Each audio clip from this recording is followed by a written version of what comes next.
السلام عليكم كسر دوّada muuqaalkeena maanta waxaan ka hadli doonaa dadyowgii ugu caansanaa ee adduunka soo maray kuwa dhintay iyo kuwa hadda noolba ayay iskugu jiraan marka waxaan eegi doonaa diimahooga ay kala haysteen waayo maadaama dadkan in badan ay daawano bal marka diimaha ay kala haystaan ayaan eegi doonaa dadyowga muslimka ee caankana iyaga laftoodana waan baran doonaa oo aad bay ugu muhiim yihiin marka lama soo wada qaadanayo dadkii muslimka ee caanka ahaa oo dhan laakiin badh kamid ah la soo qaadanaya sidoo kale diimahana badh kamid ah la soo qaadanaya marka insha Allah siyaasadda iyo meel walba iyo kubadda iyo filmaanta meel walba ka muuqan doona dadka muslimiintu bal ay isla ogaano hadaba ninkan ugu horeeya magaciisa waxa la yiraahdaa Brad Pitt baa la yiraahdaa diinta wuxuu haystaa itiisti diin la yiraahdo haystaa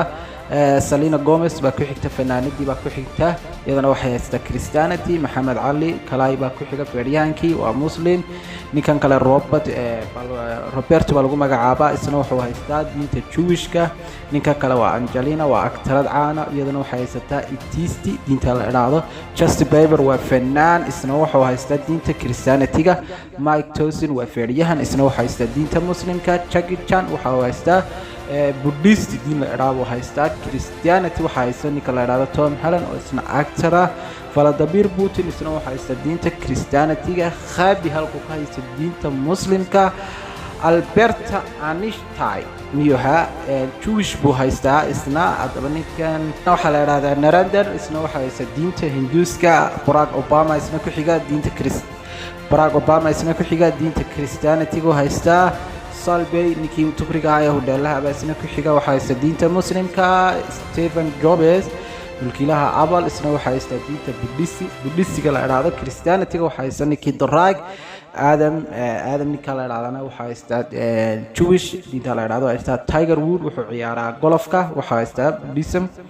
halku Recep Tayyip Erdogan ka haysta diintii muslimka madaxweynihii ninka la yiraahdo Virat Kohli malawa hindi diinta Hinduuga haysta golfkaas oo isna ciyaaraa Kalina Jannar iyadana waxay haysta diinta Christianity-ga Shah Rukh Khan halku ka haysta diinta muslimka actor-kii weeyaan Neymar waa ciyaaryahankiisna wuxuu haysta diinta Christianity-ga halku ka haysta Mr Beast-na YouTuber-ka famous-ka aan Christianity Natalia iyadana waa modelad iyo actrad iyadana diinta Jewish-ka haysataa halka ninkan lagu magacaabo Johnny uu isna ka haysta itiisiki diintii la oranayay DJ Khalid halku ka haysta muslim Gandhi halku ka haysta Hinduuga Jeff Bezos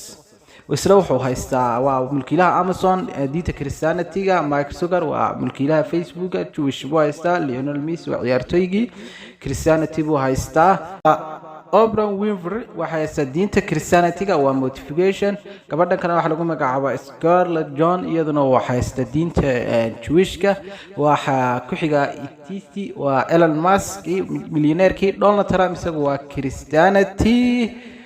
Barcelona isna waxa weeyaan waa comedian itiisti buu haystaa Shakirana waxay haysataa diintii waa fanaanad markaa waxa haysta Christianity-ga Julia Roberts waxa iyadoo haysta Hindus Cristiano Ronaldo wuxuu haystaa diinta Christianity Dr. Abdulkalam wuxuu haystaa diinta muslimka ninkan kale waxa